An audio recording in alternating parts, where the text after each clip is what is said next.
Hello. So far as you can see, I'm extremely funny in English. And my high level of bilingualism is very impressive. To an extent that it's almost scary. Before I walked on stage, if someone in the audience was thinking, I doubt Jean-Thomas Jobin is bilingual, that person really looks like an idiot right now. Because if I'm not the most bilingual person you've ever seen, I'm certainly in the top 5,000. Here is the final proof of how bilingual I am. I have a cat at home. A cat at home.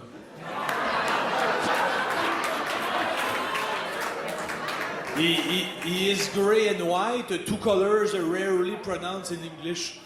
Have you ever used grey and white in the same sentence? If yes, you are like me. You are really living on the edge.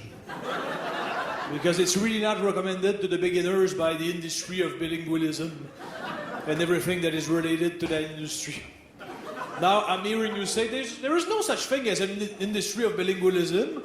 To that, I am tempted to respond, what's your point? Where are you going with this? Trying to humiliate me and squeeze me hasn't worked out for you so far, so why continue? I googled yesterday industry of bilingualism, and there was like 12,000 pages of links. Now you're gonna say it was probably pages that include one of those two words, but that doesn't prove anything. To that, I'll respond, that argument doesn't at all make me feel squeezed.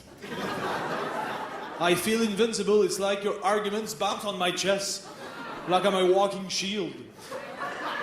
I don't know who here is constantly and relentlessly trying to make me look shaky on stage. I don't know if it applies to any of you, but if the shoe fits, well, you can just say to the seller, it fits, I'll buy the shoes, how much does it cost?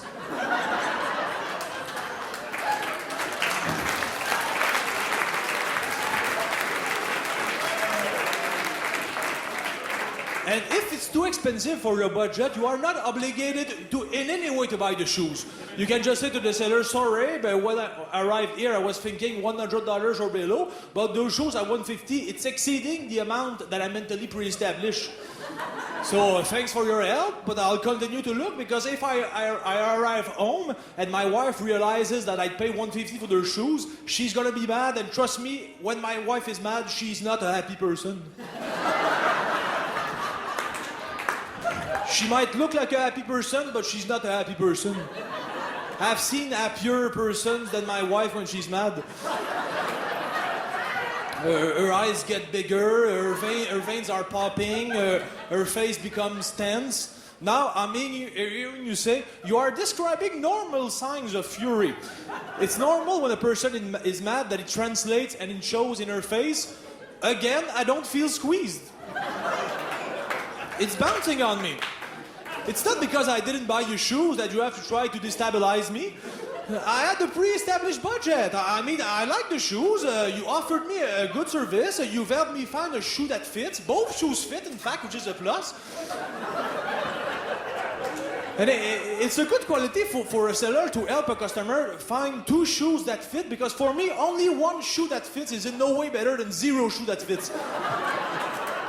Because if you don't have the second shoe, your purchase is still incomplete. So, but you did that job well, and for that I applaud you. And I like their shoes. They are gray and white, which I can tell you about in the same sentence because I'm extremely bilingual. Certainly in the top 5,000 you've met. But you're doing exactly like the crowd did the other day at the Barrymore, or maybe that's today. I'm a little confused, but you try to make me look shaky on stage, but it doesn't work. Look at my pre-established amount. Do you see it shake? It doesn't shake one bit. It's one of the most immobile shoe budget you'll ever see. Sincerely, I'm tough to shake. There's no way around it. But you seem mad that I didn't buy your shoes. Your veins are popping, and you said earlier that there was a correlation between madness and vein popping. But yeah, vein popping, madame. But that was before you realized that your arguments bounce on my chest. But that's not my fault that the shoes are $150. If they were $100, I would buy them, and I swear all this is not a strategy hoping that you will say, fine, give me $100, take the shoes, shut up, and get the fuck out of here.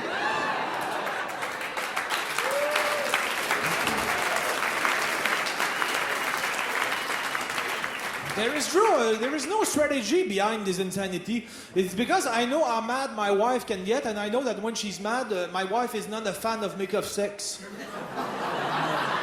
And the main reason why she's not a fan of make-up sex is because she's not a fan of sex in general. In fact, the other day she started a Facebook fan page entitled "Make-up Sex, Peaceful Sex, They All Suck." And when I try to seduce my wife in bed, she doesn't say, "No, not tonight, honey, I have a headache." She says, "Don't ever touch me again, I don't have a headache and I want to keep it that way."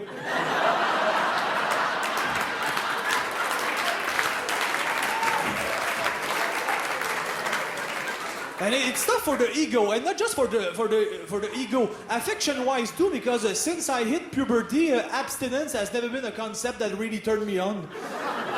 I mean, I don't judge people who are practicing it intentionally, but I consider them morons.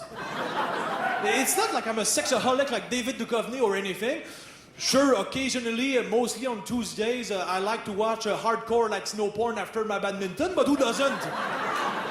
Are you gonna say, me, I don't? And to that I'll say, good for you, shoe seller, but please note that it bounced on my chest. Don't try to trap me. I'm so bilingual that after I say them, the words want to turn around and thank my mouth for have pronounced them as bilingually as I did. But before you interrupted me, you shoe seller that doesn't allow his customers the freedom of speech, I wanted to say, yesterday I thought to myself, a comedy is supposed to be a good charming tool. So when I arrived home, I said to my wife, honey, I have a joke. You know why the clergy doesn't allow female priests? It's because they're afraid that when they'll say the body of Christ, they'll go... And then she said, that's not funny. I said, okay, I have another one. Do you want to hear my version of the U.S. national anthem? It goes like this. Oh, say, can you see? If you can't, you are blind. And then she said, just so you know, the gap has never been bigger between you and my pussy. It's spreading larger and larger, and I'm not talking about my legs. I'm so not turned on by you right now that my nipples are growing inside. I now have concave nipples. So by that time, normally the shoe seller will give you the shoes for free.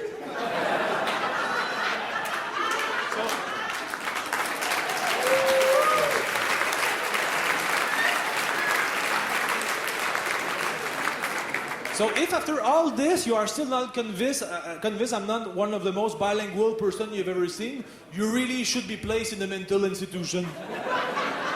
And there the psychiatrist will tell you, he told you that he had a cat at home.